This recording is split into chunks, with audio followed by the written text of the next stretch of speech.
My name is Natalie Harris. I am 31 years old, and I thought I had finally built a life that no longer revolved around my mother's demands. But then her wedding invitation arrived, and tucked inside was not joy or celebration, but a condition I would only be welcome if I apologized for years of things I never did. At first I told myself it was just her way of keeping control, until an email from the planner confirmed she had written strict orders that I be stopped at the gate if I dared to show up without begging for forgiveness. That was the moment something inside me cracked. How far would you go if your own mother erased you in front of the world? Stay with me, because what happened next is a story you will not forget.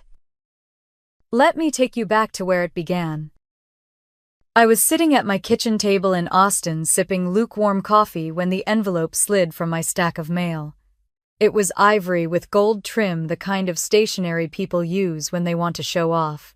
My mother's handwriting was still as sharp as I remembered, each letter pressed like it carried the weight of 1,000 grudges. I opened it expecting at least a polite invitation.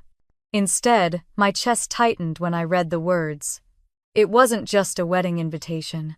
There was a note inside that told me I could only come if I apologized. I read it 3 times, my hands shaking a little more with each pass. My mother Elaine had finally decided to marry Mark Benson, the real estate guy she met at a church fundraiser.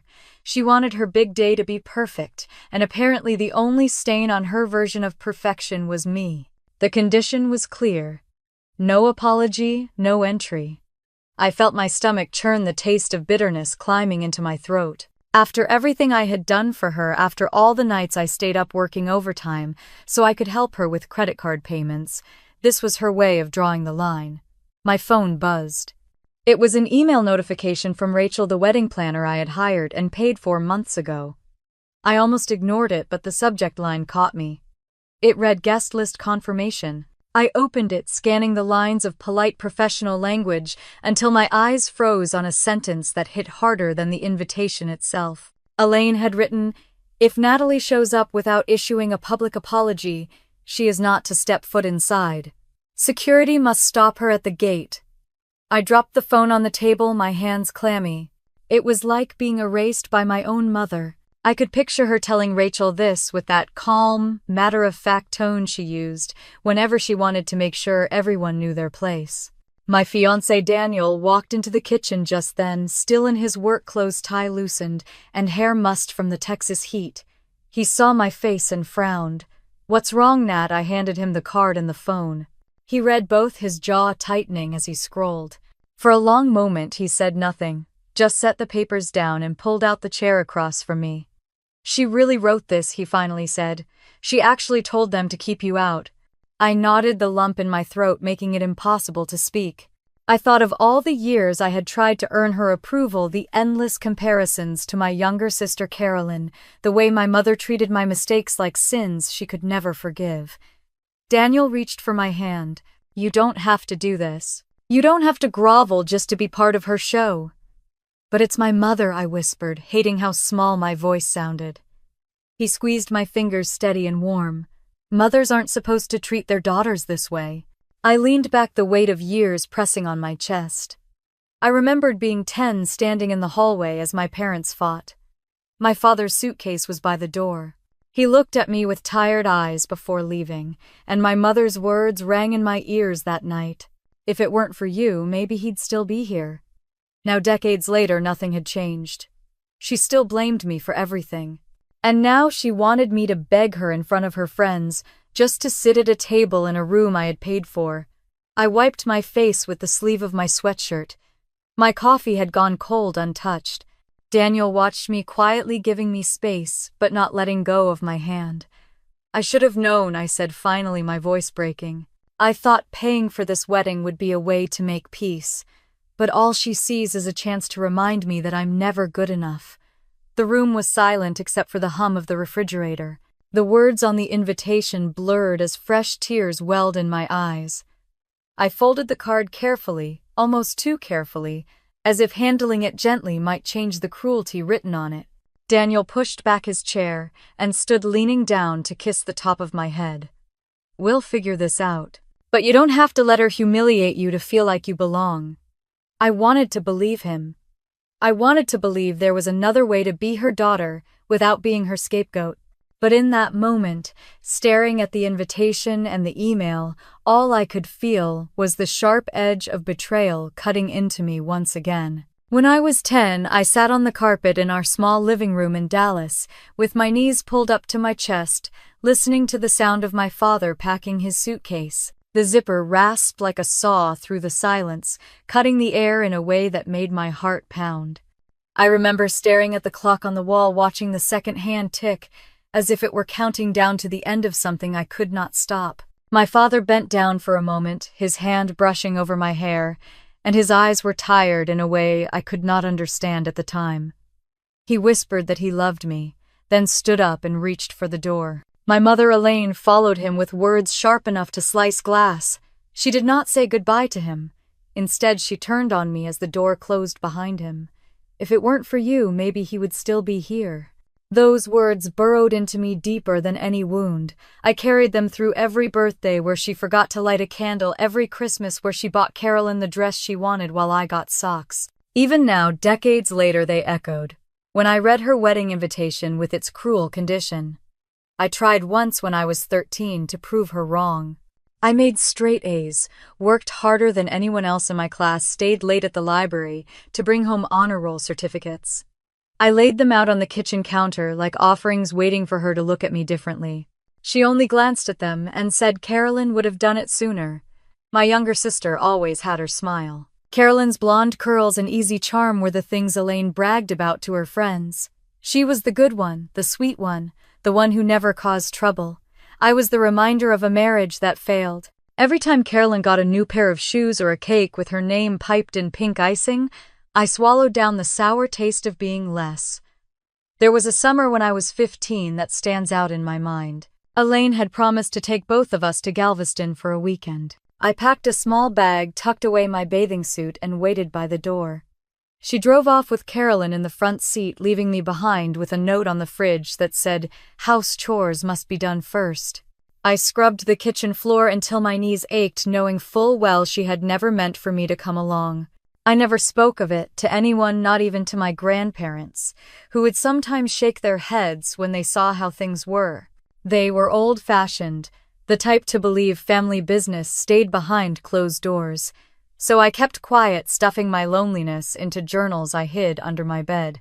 When I got older and started working part-time at a diner, I thought maybe money would change how she saw me. I saved up for months to buy her a necklace for Mother's Day, a simple silver chain with a small charm shaped like a heart. She opened the box and said it looked cheap, then asked if I had kept the receipt.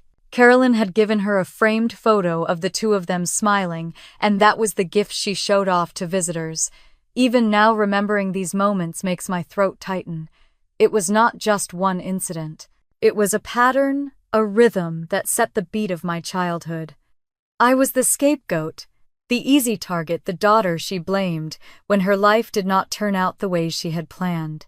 Sometimes I wondered if she believed her own story, if she truly thought my existence was the reason my father left, and her bills piled up. There were nights when I lay awake in my small room, staring at the glow in the dark stars stuck to the ceiling, and tried to imagine a version of myself who was worthy of her love. No matter how I pictured it, that version always faded. By the time I turned 18, I had learned how to hold my tongue around her. Silence became my shield. Carolyn could chatter and laugh, and Elaine would beam. I learned that being invisible was safer than being seen. Yet no matter how much I tried to disappear, Elaine always found a way to remind me I was the reason for her bitterness. Now, sitting at my kitchen table decades later, the memory of her words felt like fresh bruises. That invitation was not just about a wedding. It was the same story all over again, written on expensive paper. Apologize for who you are or stay away. Daniel came back into the kitchen and set a hand on my shoulder. You're shaking, Nat. I pressed my palms together, trying to steady myself. I just keep thinking about when I was a kid. She's been blaming me for everything since the day Dad left. He pulled out the chair beside me and sat close, listening. She told me once it was my fault he walked away, I said softly. I was 10. Can you imagine saying that to a child? Daniel's eyes darkened. No child should ever hear that. The clock on the wall ticked the way it had the night my father left. I realized I had been carrying that moment inside me for 20 years, waiting for my mother to take it back to tell me she did not mean it. But here I was with proof in black and white that she meant every word. I folded the invitation again and slid it back into its envelope. The edges were crisp, unbent, like the walls she had built between us. For the first time, I wondered if those walls would ever come down, or if they were meant to keep me out forever.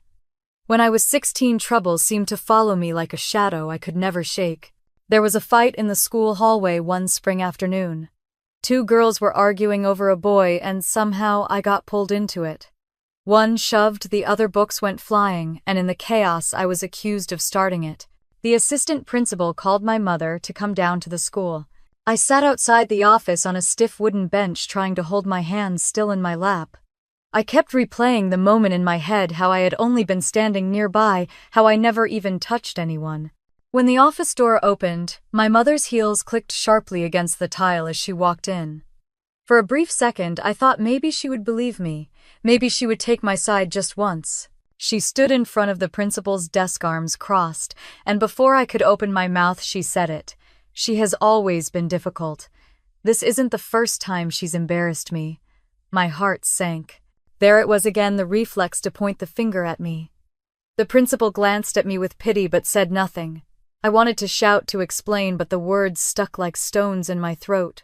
On the drive home, I stared out the window at the rows of oak trees, the world blurring as we sped past. She didn't ask me what had happened. She only muttered that I should be grateful I wasn't suspended. At dinner that night, she told Carolyn to eat quickly so she wouldn't be late for her dance class, and not once did she look me in the eye. Moments like that stacked up in my memory like heavy boxes in a room with no door. Each one reminded me that when trouble came, I would always stand alone. There was another time later that year. A boy from chemistry class slipped pills into his locker, and when the vice principal did a sweep, somehow my name ended up on the rumor mill. I was called to the counselor's office, my stomach twisting with fear. I explained, I pleaded, but the counselor said he had to call my mother just in case. Elaine showed up with a look that could cut steel. She did not ask questions, she did not demand evidence. She simply sighed and said to the counselor, "I am not surprised. She has a way of attracting negativity." My cheeks burned with shame as I sat there powerless to defend myself against her certainty. The counselor finally admitted there was no proof, no reason to punish me, but the damage was already done. My own mother had spoken of me like I was a lost cause. I went home that day and shut the door to my room, clutching my pillow until my arms ached. I heard Carolyn laughing with her friends on the phone in the next room, planning their weekend trip to the mall. I felt like I lived in a house where one daughter was cherished and the other was a burden no one wanted to carry. Years later, those memories still sting. It wasn't just the false accusations. It was the way Elaine chose to believe them every time. She could have looked at me and said, "I trust you." Instead, she handed me over to judgment like it was the easiest thing in the world. One evening near the end of high school, I tried to confront her. She was folding laundry in the living room, the glow of the television flickering across her face. I stood there clutching a stack of college brochures, heart pounding. I asked her why she never believed me, why she always assumed the worst. She barely looked up. "Because trouble follows you, Natalie. It always has." I wanted to scream that it wasn't true, that I had worked so hard to keep my head down, to get good grades, to stay out of trouble. Instead, I went back to my room and stuffed the brochures into a drawer. I felt like no matter where I went, her voice would follow me, telling the world who I was, before I had the chance to show them myself. Sitting at my kitchen table now, staring at her new invitation, those scenes played in my head as clearly as if they had just happened. The scolding in the principal's office, the accusation in the counselor's room, the dismissive shrug when I asked for trust. They were all pieces of the same puzzle. Daniel touched my shoulder gently. "You're somewhere else," he said softly. I blinked and looked at him. "Just remembering," I whispered. "All the time she threw me under the bus." He nodded, his thumb tracing small circles on my back. "She built a story about you, and she's never let it go. I swallowed hard, the taste of old tears rising. For her, I was never the daughter trying to make her proud. I was the scapegoat, the excuse, the living reminder of everything she lost. And now with this wedding, she had found another way to paint me as the problem. The clock ticked louder in the silence of the room. I folded my hands in front of me, steadying my breath. For the first time, I allowed myself to think that maybe nothing I did would ever change the way she saw me. After college, I packed up everything I owned into the back seat of a used Honda and drove from Dallas to Austin with the kind of shaky excitement that comes from knowing no one is waiting for you but yourself. I had accepted an entry-level job at a tech company downtown. It was not glamorous and the hours were long, but the first time I held a paycheck in my hands, I felt a strange pride I had never known at home. Those first years on my own were hard. I lived in a tiny one-bedroom apartment with paper-thin walls and a leaky faucet in the bathroom. I ate ramen more nights than I care to admit, but every time I looked around at that little space, it felt like mine. No one could tell me I was trouble. No one could compare me to Carolyn. My mother, of course, found ways to reach into that new life. She called often not to ask how I was, but to talk about her bills. The first time she asked for help, I hesitated. She told me her credit card debt was drowning her, and without thinking too hard, I transferred $500 from my savings. She said thank you, like she was doing me a favor by letting me help. It did not stop there. Every few months, another crisis. An overdue electric bill, a car payment she had fallen behind on, a medical copay she claimed she could not manage. I picked up extra shifts, volunteered for projects at work that came with overtime, and watched my weekends disappear. Each time I wired the money, I told myself maybe this would be the moment she softened toward me. It never was. By the time I turned 27, I had been promoted twice. I was finally able to trade the Honda for a newer car and move into a better apartment. Yet even then, my mother would remind me how much I owed her. She would say, "You think you got where you are all on your own. If I had not raised you, you would be nothing." I remember one evening clearly. I had just come home from the office, exhausted, when she called. She launched into a story about how her landlord was threatening to evict her. I sat at my kitchen counter, listening to her voice pour through the phone while I stared at the stack of bills in front of me. Something inside me broke that night. I told her I could send 1 month's rent, but that was all. She snapped back, 1 month, after everything I've done for you, even when I gave in, it was never enough. In 2021, she called again, but this time her tone was different. She told me about Mark Benson, the man she had been seeing. She described him as successful, charming, someone who would finally give her the life she deserved. When she mentioned a wedding, I braced myself. And then she asked if I could help. Not with a small bill this time. With the entire event. For a moment, I almost said no. But then another thought crossed my mind. Maybe if I gave her this, if I funded her perfect day, she would stop looking at me like a disappointment. Maybe this would be my way back into her good graces. I agreed. We met with Rachel, the wedding planner, in a sleek office overlooking downtown Austin. My mother beamed as Rachel pulled out color swatches and floral arrangement samples. She introduced me not as her daughter, but as her financial backer. It stung, but I smiled and signed the contracts. My name went on every document. Venue, catering, flowers, music, photography. All of it came from my bank account. Rachel glanced at me once when my mother was distracted. She said quietly, "You know these contracts are binding in your name." I nodded, pretending not to care, but her words stuck in my head. I had all the responsibility, yet none of the recognition.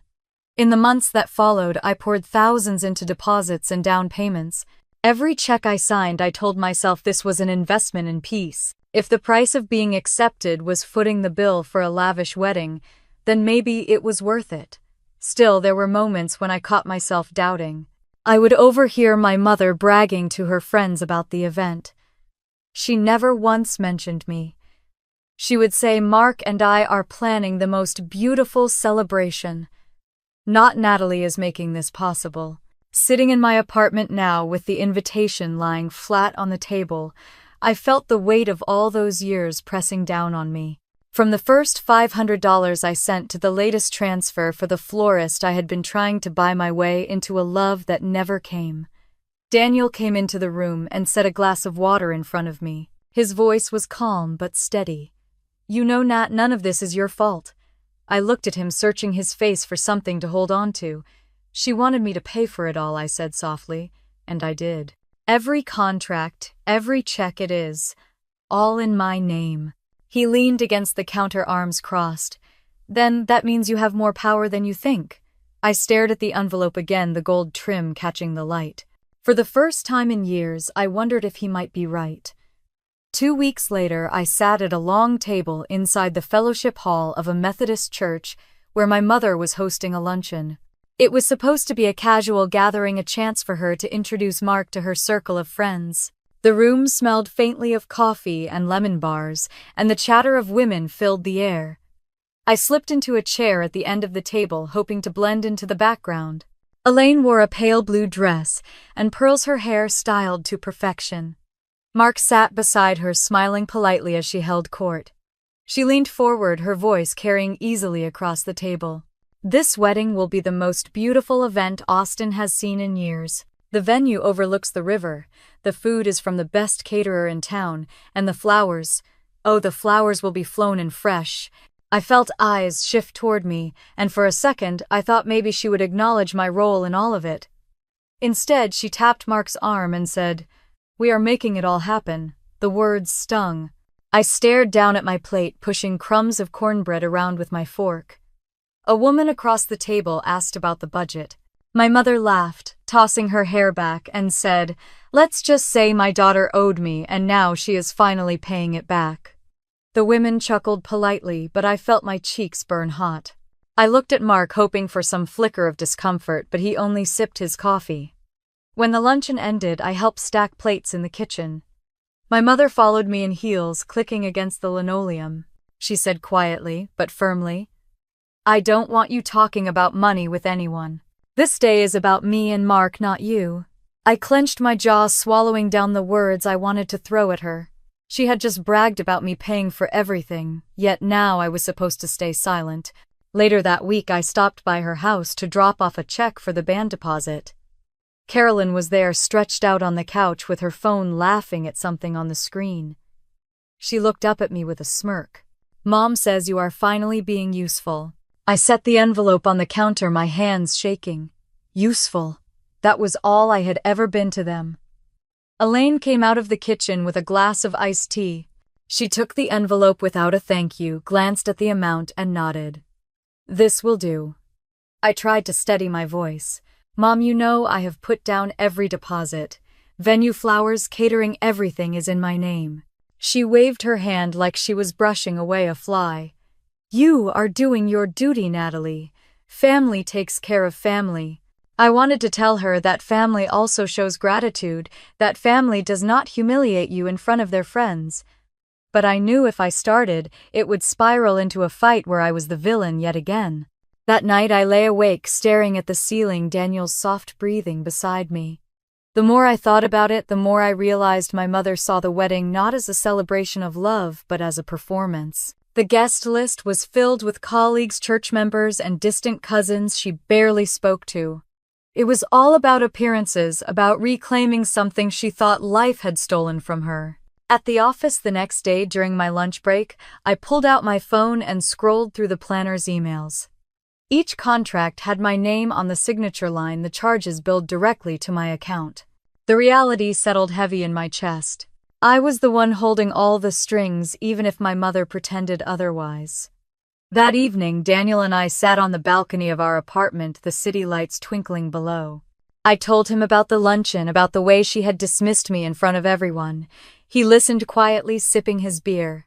Finally, he said, "She is using you, Nat, and you are letting her." I felt my throat tighten. "I know." Then stop. The word hung between us, sharp and undeniable. I leaned my head against his shoulder, listening to the hum of traffic below. For years I had been giving her what she wanted, hoping one day she would look at me differently. But as the night air wrapped around us, I wondered if that day would ever come. The next morning, I woke up with a heaviness in my chest that coffee could not fix. Daniel had already left for work, and the apartment was quiet except for the hum of the refrigerator. I sat at the kitchen table, staring at the invitation again, the gold trim catching the early sunlight. I read the words until they blurred. It felt like my entire childhood had been condensed into one piece of stationery demanding another apology I did not owe. By mid-afternoon, I drove downtown to meet Olivia. She had texted me to come by her office near the courthouse. When I walked in, she was finishing a call, her desk piled high with legal files. She hung up, motioned for me to sit, and slid 2 cups of coffee across the desk. "Tell me everything," she said. I took a deep breath and poured it all out. The invitation, the luncheon where my mother paraded herself the way she told everyone I was finally paying her back, as if my money was a debt owed. I confessed how trapped I felt, how guilty I would look if I pulled out, how afraid I was of being branded cruel by the entire family. Olivia leaned back in her chair, listening closely. Then she tapped her finger against the rim of her mug. "You do realize every contract is in your name, right? The venue, the caterer, the florist, all of it." I nodded slowly. "That means," she continued, "you hold all the power. Vendors answer to you, not your mom. If you wanted to, you could cancel everything tomorrow." Her words sent a shiver through me. I pictured the reception hall, standing empty chairs stacked in the corner, a band packing up their instruments. I imagined my mother standing in the middle of it all, furious and humiliated. The thought both thrilled and terrified me. "She'll never forgive me," I whispered. Olivia gave me a long, steady look. "Natalie, when has she ever forgiven you?" The silence that followed was heavier than anything I could have spoken. That evening, Daniel came home to find me sitting at the dining table with my laptop open, contracts spread out like battle plans. He loosened his tie and set down his briefcase. "You're really thinking about it," he said. I glanced up at him, my throat tight. "I don't know if I have it in me." He pulled out the chair next to me, his voice calm. "You've had it in you all along. You survived her. That takes strength most people never see." I stared at the paperwork. For years I had told myself being quiet was safer, that if I gave enough, maybe she would stop seeing me as a disappointment. But the more I looked at those contracts, the clearer it became. Quiet had never bought me peace. It had only made me invisible. 2 days later, my phone rang while I was at work. My mother's name flashed across the screen. I stepped into the stairwell, pressing the phone to my ear. "The florist says the deposit hasn't cleared. Did you send it?" Her voice was clipped, impatient. "Yes, I said it should go through tomorrow. Well, hurry it up. We can't afford mistakes. We, always we. A we that never included me." When I got home that evening, Daniel was making pasta. He glanced at me as I dropped my purse on the counter. "She called again, didn't she?" I nodded. "She doesn't even see me as part of it." He set down the wooden spoon. "Then stop letting her use you." His words echoed in my chest long after dinner was over. That Saturday, Olivia came over with a bottle of wine. We sat on the balcony, the city glowing beneath us. She told me stories about families she had represented, daughters who had been used for years until they finally stood up for themselves. She said my mother was counting on me to stay quiet. That silence was what kept her control intact. I looked out at the skyline, the hum of traffic rising from the streets below. All my life I had been chasing approval, trying to rewrite the story my mother had already written about me. Maybe that story could never change. When Olivia left, Daniel and I lingered on the balcony. He slid his hand into mine, steady and warm. "Whatever you decide," he said, "I'm with you." The next morning, I woke to an inbox full of vendor emails. Confirmations, payment reminders, timelines. My mother had forwarded one with a short note: "Handle this." No thank you, no acknowledgement, just another command. I stared at the screen until the words blurred. At work, I could hardly focus. During lunch, I sat in my car in the parking garage, scrolling through contracts on my phone. Each one bore my name, my signature, my bank account tied to it. A strange feeling spread through me. For the first time, I realized the power had always been mine. That night, I laid the contracts out again on the dining table.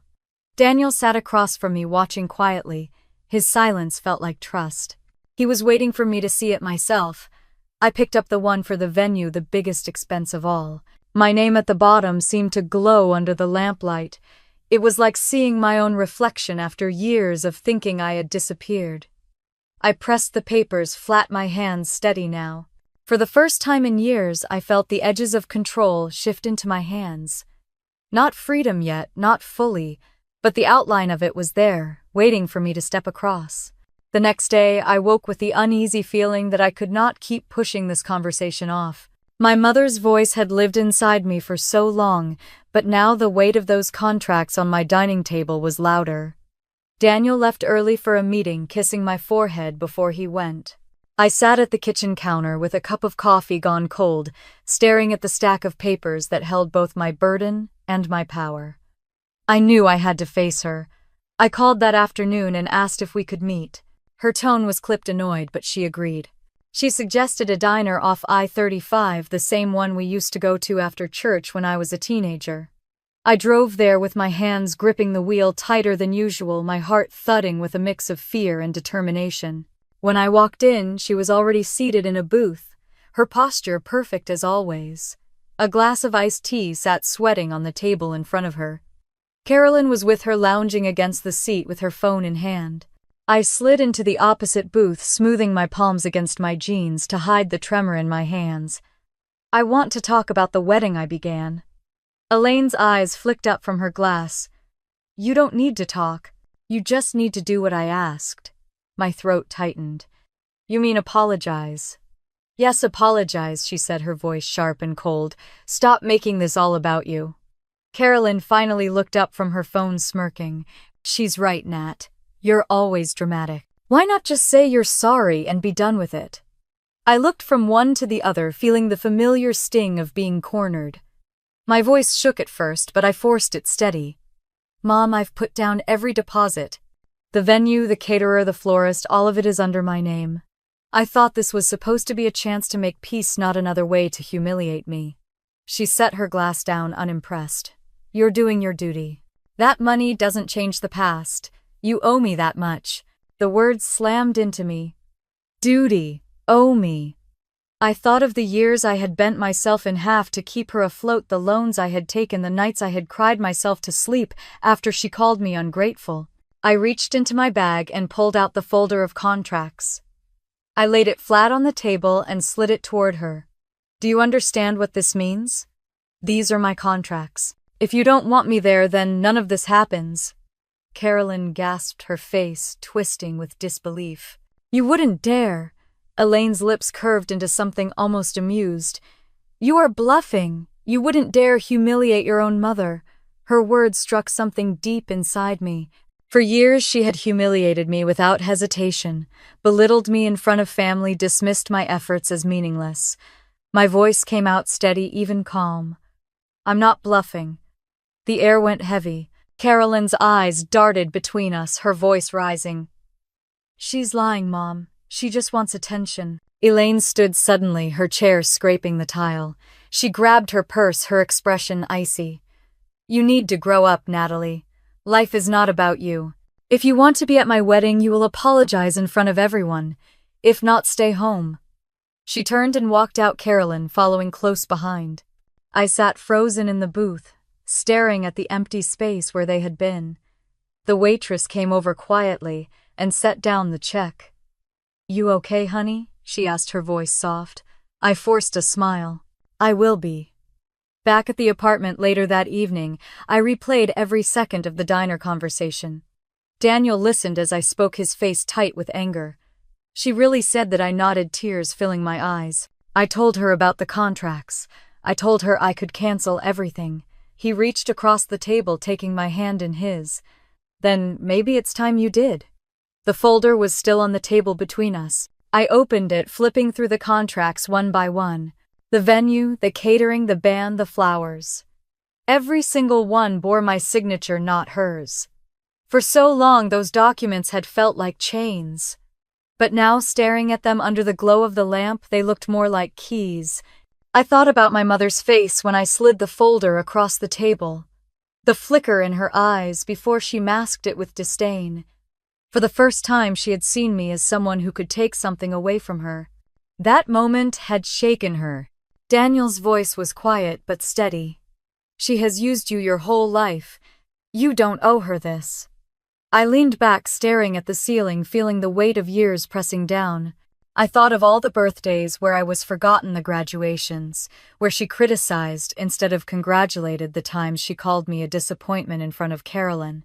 I thought of the little girl who once believed that if she tried hard enough, her mother would love her differently. That little girl had grown up into a woman holding the contracts for her mother's wedding. I closed the folder and set it aside. My chest ached, but there was also a strange steadiness in me. The choice was still ahead, but I knew now that the power had shifted. The woman who had once told me I was nothing could not have her perfect wedding without me. The night stretched on, the sounds of the city drifting in through the window. Daniel sat quietly beside me, giving me space. My hands were no longer shaking. I could feel the line in front of me, the place where I would decide once and for all. I was not ready to cross it yet, but for the first time I knew I could. Morning after the confrontation, I woke with swollen eyes and a hollow ache in my chest. Daniel was already in the kitchen, scrambling eggs, humming quietly like he always did when he knew I needed calm. I sat at the table wrapped in my robe, watching the steam curl up from my coffee. The silence between us was gentle, not heavy, but it pressed me toward a decision. I can't keep letting her do this, I said, finally, my voice raw. Daniel set the spatula down and met my eyes.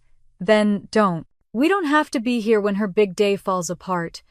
We can be somewhere else, somewhere beautiful. I frowned, unsure if I had heard him right. Somewhere else. He sat across from me, his hand covering mine. What if we leave on the morning of the wedding? What if we book a trip and let her day unravel without us in the middle of it? The idea was so bold it knocked the breath out of me. For years every choice had been about her. Now Daniel was telling me I could choose myself. Where would we go? I asked softly. He smiled, the corners of his eyes crinkling. Maldives. 10 days. Sunwater, no one telling you you're not enough. I laughed, shaky but real. The Maldives. I had seen pictures of the white sand, the turquoise waves, the bungalows that floated above the water. It sounded like another world, one I had never allowed myself to imagine living in. Daniel pulled his phone from his pocket and started searching flights. His energy was steady, determined. He looked at me over the screen. Say yes, Nat. Let's turn her day into our escape. My heart pounded as I thought about it. I pictured my mother standing in a room full of guests, her voice sharp, demanding to know where the flowers were, where the caterers had gone, where her daughter was. Then I imagined myself on a beach, half a world away, warm sand between my toes, the ocean wrapping me in peace. The contrast was almost dizzying. That afternoon we booked the flights. My hands trembled as I typed in my card information, but when the confirmation email arrived, something shifted inside me. It felt like the first real choice I had ever made for myself. For the next few days, I lived in two worlds. At work, I smiled through meetings and typed out emails as if everything was normal. At home, I checked travel guides and looked at pictures of the resort Daniel had found. All the while, my phone buzzed with messages from my mother. Payment reminders, guest list changes, demands, written with no thank you attached. One night she called me, her tone brisk. The photographer wants to confirm the balance. Did you handle it? Yes, I answered, my voice even. It's all handled. Good, she said. Don't embarrass me. When the line went dead, Daniel looked at me from the couch where he had been reading. You don't owe her explanations anymore, he said. I nodded, clutching the phone tighter. The truth was, I was still afraid, still tangled in the web of her approval. But every time I opened my email and saw the itinerary for the Maldives, I felt the knot loosen just a little more. A week before the wedding, Olivia came by with takeout. We spread cartons of noodles and dumplings across the table, and she listened as I told her about the diner confrontation, about the trip Daniel and I had planned. Her eyes lit up. That's brilliant, Nat. You'll be free while she's unraveling. I bit my lip. Do you think I'm cruel? Olivia set her chopsticks down. Number, you're reclaiming your life. She has humiliated you for decades. Sometimes justice is quiet, sometimes it's loud. This is both. Her words sank deep. For years I had thought justice meant enduring, holding myself together while others tore me down. Maybe justice could also mean choosing peace over performance. The night before the wedding, I packed my suitcase. The sound of zippers and folded clothes was oddly soothing. Daniel came into the bedroom holding 2 passports. He placed them on the nightstand and kissed the top of my head. "Tomorrow," he whispered, "we'll be gone." Sleep did not come easily that night. I lay awake, staring at the ceiling, the memories of childhood flashing through my mind like an old film reel. My mother's words, Carolyn's smirks, the endless striving to be enough. But layered over those images was something new, something fragile and steady. Choice. When dawn broke the sky, still pale, Daniel and I loaded our bags into the car. The city was quiet, the streets nearly empty as we drove to the airport. My phone buzzed on the ride there. It was my mother, then Carolyn, then the planner. I turned the phone face down, the vibrations muffled against my bag. At the gate, I watched the plane pull up its nose, glinting in the sunlight. My heart raced, a mix of fear and exhilaration. Daniel reached for my hand. "Ready?" I nodded, my voice barely a whisper. "Ready." As we walked down the jet bridge, I felt the weight I had carried my whole life begin to lift piece by piece. I wasn't crossing into freedom fully yet, but I was stepping closer, one boarding pass at a time. The air inside the plane felt cool against my skin as I sank into the window seat. Daniel tucked our bags overhead and sat beside me, his hand finding mine as the engines roared to life. I pressed my forehead to the glass and watched the ground drift farther away until Austin was nothing but a blur of rooftops and winding highways. For a while, I let the drone of the engines lull me, but my phone buzzed in my bag, a reminder of the world I was leaving behind. I pulled it out and saw a flood of notifications. Missed calls from my mother, voicemails from the planner, a dozen messages from Carolyn. My chest tightened, but I set the phone back down without opening any of them. Daniel noticed. "You don't have to read them." "I know," I whispered, but my hand lingered on the bag as if it were a lifeline. By the time we landed in Malé hours later, the sun was sinking low, painting the water in strokes of gold. We boarded a small boat to the resort, the salt air warm against my face. The turquoise waters stretched endlessly, dotted with bungalows that seemed to float on the sea. I felt the knot inside me loosen just a little. At the resort, we were greeted with cool towels and fruit juice. Daniel grinned at me like a boy on Christmas morning. "See, told you. No drama, no demands, just us." I smiled, though my chest still held a trace of guilt. While I stood barefoot on white sand, my mother was pacing in her gown, waiting for a wedding that would never happen. The next morning, we had breakfast on our deck, the ocean calm beneath us. Daniel poured coffee and held up his cup. "To freedom." I clinked my cup against his, a small laugh escaping me. To freedom. But as the hours passed, I could not silence the part of me that wondered what was happening back home. When I finally picked up my phone, the screen lit with dozens of new messages. I scrolled through them, my stomach twisting. From Rachel, the planner, "Natalie, please call me. Vendors are being turned away. Guests are arriving and nothing is set." From Carolyn, "How could you do this? Mom is hysterical. Everyone is talking." From my mother, "You are dead to me." I set the phone down, my breath coming fast. Daniel placed his hand over mine, grounding me. "She brought this on herself," he said softly. Still, I pictured the scene. Guests walking into an empty hall, no flowers, no food, no music, my mother's face contorting as she realized everything had been undone. Later that afternoon, we lounged by the infinity pool, the sky a perfect blue. I ordered a cocktail, but my hands still shook as I lifted the glass. Daniel wrapped his arm around my shoulders. "You did what you had to do. You gave her every chance, Nat. She chose to treat you like nothing." I nodded, but a part of me still ached. It wasn't joy I felt. It was relief mixed with sorrow, a quiet mourning for a relationship that had never truly existed. That evening, as the sun dipped below the horizon, I opened my phone again. This time I saw a news alert. Local outlet, "The wedding that never happened." My pulse raced as I clicked. There on the screen was a photo of the venue doors, locked guests milling about in confusion. The headline described a grand event that collapsed when vendors failed to arrive. Reporters noted that the bride had been seen arguing with staff before leaving in tears. Daniel leaned over my shoulder. Karma has a funny way of showing up, doesn't it? I swallowed hard, staring at the image. For years she had painted me as the source of her misery. Now the world was seeing a different story. When I put the phone down, the waves crashed softly against the stilts of our bungalow. I took a deep breath, inhaling the salt air. My heart was still heavy, but the sound of the ocean wrapped around me like a promise. That night I lay beside Daniel, listening to the ceiling fan whir above us. He was already drifting into sleep, his hand resting over mine.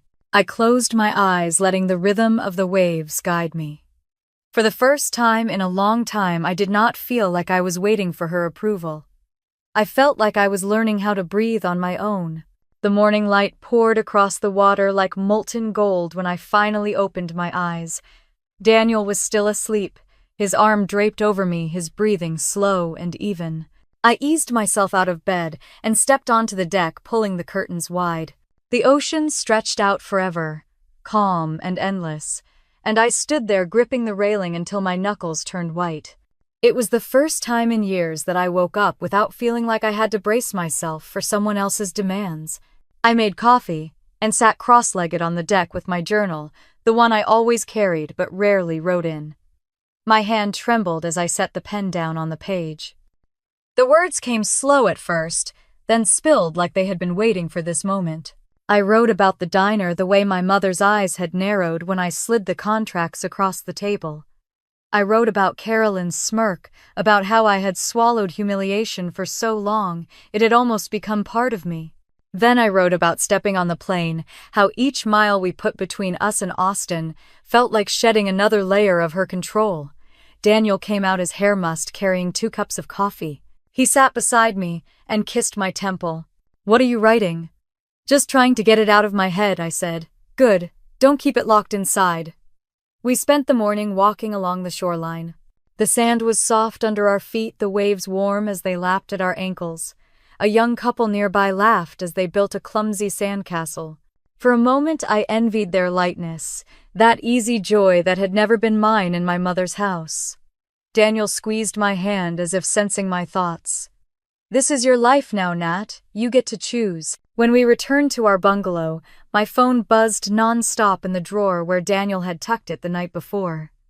I hesitated, then pulled it out. Dozens of messages blinked on the screen. Voicemails, missed calls.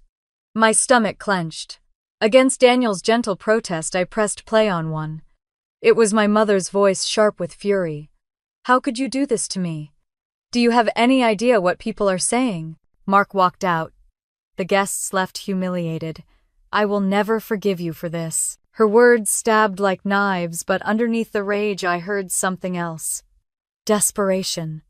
For once she was the one explaining herself, trying to claw back the image she cared so much about. I deleted the message without listening to the end. Another voicemail, this one from Carolyn. "You are disgusting. Mom is devastated. Everyone saw the mess. They all know you ruined her life. I hope you're proud of yourself." I deleted that one too. Daniel sat down beside me, his arms circling my shoulders.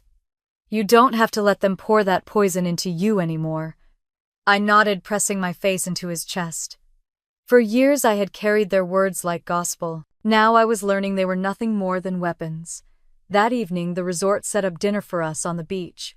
A low table, lanterns glowing in the sand, the sound of waves steady in the background. The food was exquisite, but it was the silence that felt like a feast. No sharp words, no comparisons, no threats. Just the two of us under the stars. Halfway through the meal, Daniel raised his glass. "To letting go," he said softly. I clinked mine against his. "To letting go." But even as I spoke the words, my mind drifted back to Austin. I imagined my mother standing in front of the locked venue, her gown dragging in the dust, her guests whispering as they realized there was no food, no flowers, no celebration. I imagined the fury in her eyes, the panic in her voice. And though guilt flickered for a moment, something stronger pushed against it. a quiet certainty that she had finally felt the weight she had laid on me for years. Back in the bungalow, I sat on the bed with my phone in my lap. I opened the news app and there it was, an article titled "The Wedding That Never Happened." A blurry photo showed the venue, with its doors-locked guests milling in confusion, my mother's face caught mid-argument with staff. The story detailed how vendors had pulled out, how the bride was seen leaving in tears. My chest tightened as I scrolled, but I could not look away. It was everything I had imagined, captured in words for anyone to see. For years she had shaped the narrative, telling everyone I was the problem. Now, for once, she could not control the story. Daniel came up behind me, his chin resting on my shoulder. "Karma," he murmured. I closed the phone and set it aside, leaning into him. The waves outside rolled steady, unbothered, eternal. For the first time, I believed maybe I did not have to carry her story anymore. I could write my own. We lay down that night with the ceiling fan whirring above us, the ocean crashing softly outside. My phone stayed dark in the drawer, and I did not reach for it again. As sleep pulled me under, I realized I was not just escaping. I was beginning in the quietest way to live. The morning after the article spread, Daniel and I rented bikes from the resort and rode along the narrow wooden paths that connected the bungalows. The air was warm, but carried a soft breeze off the ocean, and for a while I let the rhythm of pedaling take me away from everything else. When we stopped at a quiet stretch of beach, I pulled my phone from my bag and saw another flood of missed calls and texts. Daniel frowned. "You really want to read those?" I hesitated, then scrolled through. Most were from unknown numbers, but one was from my Aunt Patricia. She lived in Dallas and had always been the only one in the family who didn't treat me like an outsider. Her message was short. "Call me when you can. Don't believe everything they're saying." I dialed her number before I could overthink it. She picked up on the first ring. "Natalie, thank God." "Are you okay?" "I'm fine," I said, though my voice wavered. "Your mother is telling everyone you sabotaged her wedding out of jealousy," Patricia continued. "She's furious, but not everyone is buying it. Some of the relatives know what she's like. I thought you should hear it from me." I sank into the sand, the phone pressed tight to my ear. "Thank you for telling me. I don't know what I expected, but I guess I shouldn't be surprised." Patricia sighed. "You did what you had to do. Nobody blames you, not the ones who really know the truth. Just protect yourself." After we hung up, Daniel brushed sand from my shoulder. "What did she say? That my mom is spinning her own story?" I whispered. "And that some people actually believe me?" Daniel nodded firmly. "That's a start." That afternoon we took a snorkeling trip. For a few blissful hours I was surrounded by coral and fish, shimmering in colors I had only ever seen in postcards. I floated on the surface, staring at the sky, and thought about how far I had come. But when we returned to the bungalow, reality waited. Another voicemail had arrived, this time from a lawyer. My pulse quickened as I listened. "Miss Harris, this is Attorney Collins, calling regarding some financial obligations tied to the canceled contracts. Please call our office at your earliest convenience." Panic washed over me. I had canceled everything legally, but the tone in his voice made it sound as if my mother might be trying to drag me into court. Daniel listened with me, then shook his head. "She can try, but those contracts are yours. You're in the clear." Still, the thought of lawyers and courtrooms tied my stomach in knots. I sat on the edge of the bed, staring at the ocean, wondering how far my mother would go. Later that night, as we ate dinner in the open-air restaurant, I noticed a couple at the next table whispering while glancing at me. I shifted uncomfortably until one of them leaned over. "Excuse me, are you Natalie Harris?" I stiffened. "Yes." "We saw that article," the woman said quietly. "About the wedding back in Austin? We just wanted to say, good for you. It takes guts to stand up like that." I blinked, caught off guard. "Thank you," I murmured. After they left, Daniel smiled at me across the table. "See, not everyone sees you as the villain." The rest of the trip passed in moments of peace, interrupted by flashes of tension. Each time I felt myself relaxing, another message, or headline, would pull me back. Yet slowly I noticed the grip loosening.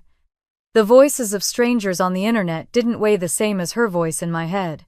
On our last evening, we sat together at the end of the pier, our feet dangling above the water. The sun was sinking the horizon, blazing orange and pink. Daniel reached for my hand. "So what happens when we go back?" I took a deep breath. "I don't know, but I do know this. I'm not letting her control me anymore. Not with money, not with guilt, not with shame." He kissed the back of my hand. "That's all that matters." As the sky darkened, I felt a strange calm settle over me. The chaos back home was still waiting, but here, for the first time, I could imagine walking into it without bowing my head. When we finally stood to leave the waves lapping against the pier, I realized something had shifted. My mother could rant, Carolyn could sneer, the whole family could whisper. None of it would erase the truth. I had stopped playing their game. Back in the bungalow, I turned off my phone completely and placed it face down on the nightstand. Then I climbed into bed beside Daniel, curling into the steady warmth of his body. The ocean whispered outside, steady and endless. For the first time, I felt like I could face whatever waited in Austin, not as a daughter begging for scraps of love, but as a woman who had finally found her own voice. When our plane touched down in Austin, the weight of the air felt different, heavier somehow. But I carried myself differently too. Daniel and I walked through the terminal with our bags in hand, and for once I didn't dread what was waiting for me on the other side. Outside, my father's brother, Uncle Henry, waved from the curb. He had been the only one from my mother's side of the family to reach out with something that felt like care instead of condemnation. He hugged me tight, whispering that I looked stronger than he had ever seen me. On the drive home, he filled me in. "Your mother is furious, but people are starting to see the cracks. Some relatives think you did the right thing, especially after how she treated you at that dinner." Carolyn is still parroting her story, but it's not landing the way she thinks. I listened quietly, my hands folded in my lap. It was strange to hear that sympathy existed at all after a lifetime of blame. When Daniel and I got back to my apartment, I found an envelope taped to my door. My name scrawled across the front in my mother's handwriting made my stomach twist. Inside was a short note. "You are no longer my daughter. Do not contact me again." I stared at the words until they blurred. Daniel reached for the paper and set it down on the counter. "You don't need to let that destroy you." I took a deep breath and nodded. It hurt, but it also freed me in a way I hadn't expected. The final cut had already been made. Over the next week, the storm in town raged. Articles circulated, whispers moved through church gatherings, neighbors looked twice at me in the grocery store. But instead of shrinking under the weight, I held my head high. Patricia invited me over for dinner, and when I arrived, she hugged me with tears in her eyes. "You don't know how many of us wished you would finally stand up." One night, as Daniel and I sat on the balcony watching the city lights, he asked if I regretted any of it. I thought about the Maldives, about the locked doors of the venue, about my mother's voice cracking in that voicemail. I shook my head slowly. I regret that it had to come to this, but not that I chose myself. A month later, word spread that my mother had quietly married Mark in a courthouse ceremony. No guests, no flowers, no music. Carolyn posted a blurry picture online, trying to make it look like a triumph, but everyone saw the hollowness. For once, I did not feel a pull to respond. I closed the app and set my phone aside. I poured my energy into my own life. At work, I stopped letting people walk over me the way I used to. With Daniel, I let myself dream out loud about the future. And with myself, I began to practice something I had never truly known, forgiveness not for her, but for me. One Saturday morning, as I sat with a cup of coffee and sunlight streaming across the floor, I realized I felt something I hadn't felt since childhood. Peace. It wasn't perfect, and it wasn't permanent, but it was mine. I thought about the women who might hear my story. Women who had been dismissed, belittled, or made to feel small by the very people meant to love them. If they could take anything from my journey, I wanted it to be this. You don't have to keep bleeding just because someone else calls it love. My mother's wedding would never be remembered as the celebration she dreamed of. But my choice, as painful as it was, gave me something she could never take away. My freedom. If you stayed with me through this story, thank you. I would love to know what you think, if you have lived through something similar, or if this reminded you of your own journey. Share your thoughts in the comments, and if you want to hear more stories like mine, please like this video and subscribe. Your support means the world, and it helps keep these stories alive.